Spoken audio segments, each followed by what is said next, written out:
So welcome to another Solve Network call. We're going to be having a presentation from our guest expert, Kelsey Wiebe, and she's going to be talking about healthy diets. And I'm really excited because we have a lot of parallels, but I'm sure there are a lot of differences too.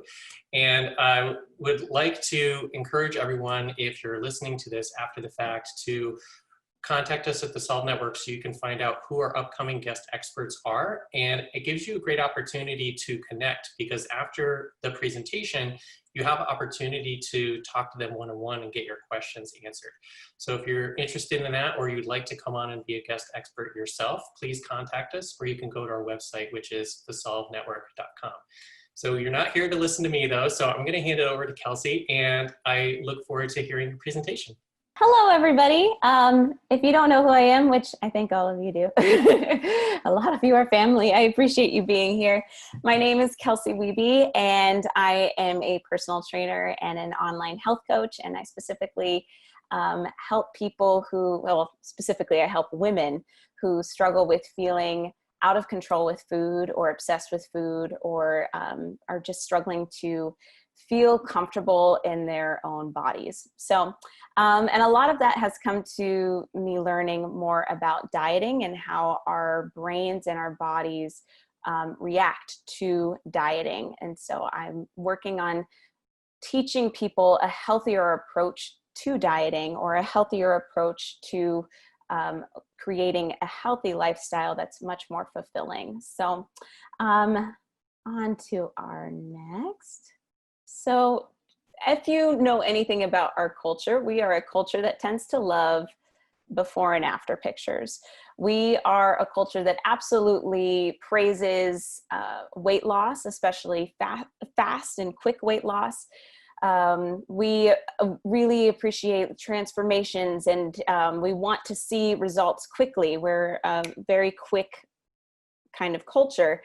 And so here's a before and after of Allie Vincent. Allie Vincent, she, in 2008, let's see, there we go.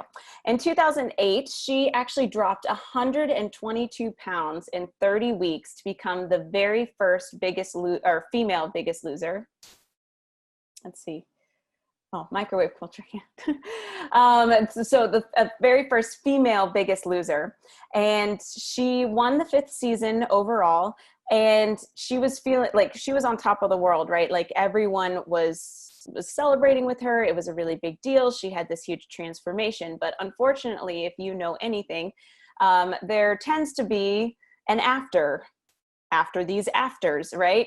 And so like if this was a Weight Watchers commercial, or a Biggest Loser commercial, or any sort of weight loss product commercial, then clearly this would be the end of the story. But there's not, there's more.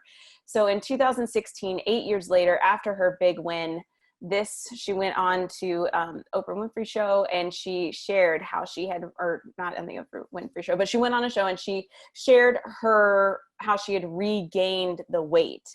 And unfortunately, she's not the only one. In fact, there was a study done by the National Institute of Health back in 2016 that followed 14 of these contestants after their 30-week competition was done. And 13 of the 14 contestants regained an average of 66% of their weight back that they had lost. And 4 were actually heavier than before they even started the competition. And this is hard, because we're in a culture that is inundated with quick weight loss, with telling us that we need to lose weight quickly, that in order to be loved, in order to have any sort of self-worth, we need to shrink ourselves. We must be smaller. And if we're not, there's something wrong with us.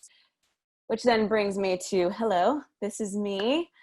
So just to kind of introduce myself, again, my name is Kelsey Wiebe. I am a NASM certified personal trainer. I'm an AFA group fitness instructor, a registered yoga instructor. I have my bachelor's degree in biomedical science and chemistry, and I'm the founder of Rediscover You. And while this picture, obviously, I don't have that huge before and after picture like Allie Vincent, but what I do have is the other side of the story when it comes to dieting and diet culture. And that's because looks do not tell the whole story.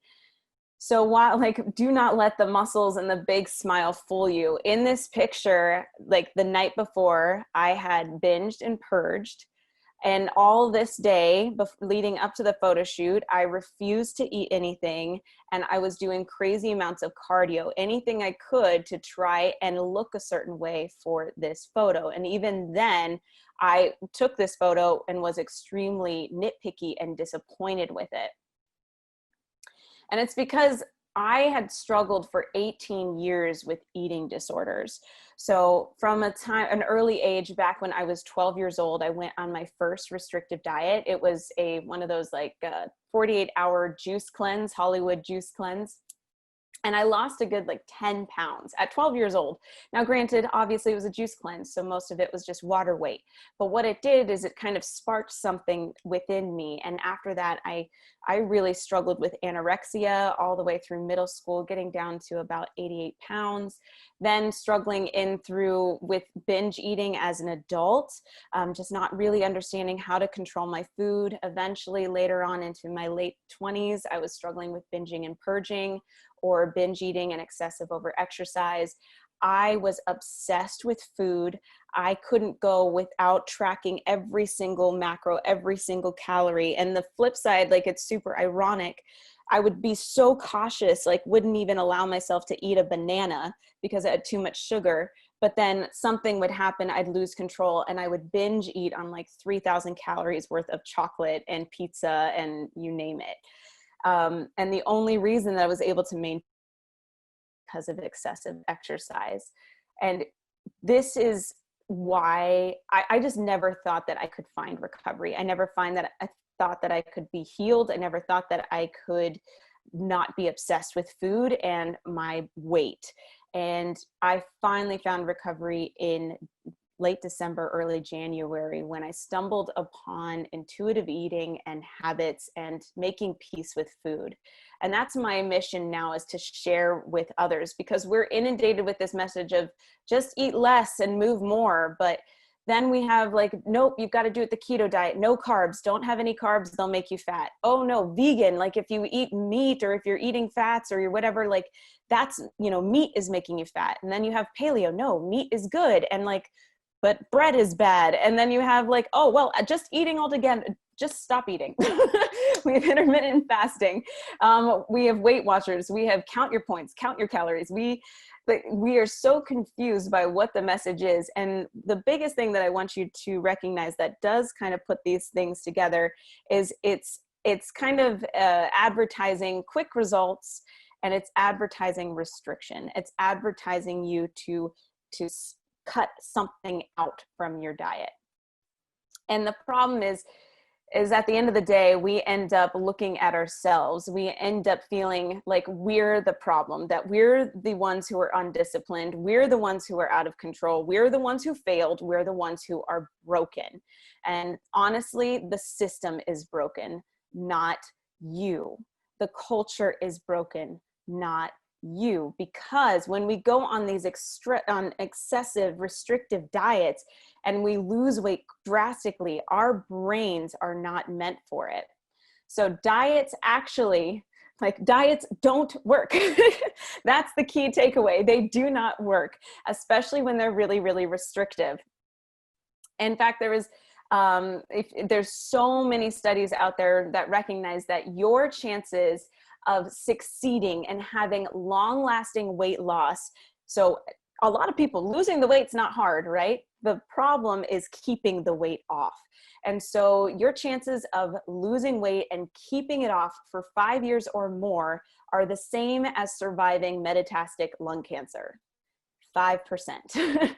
So 95% of people who go on a diet will regain the weight within 1 to 5 years. And more often, they tend to gain even more weight, because restrictive dieting, it actually causes weight gain. So if you want in the long run to gain weight in the long run, just go on a diet and you're good to go.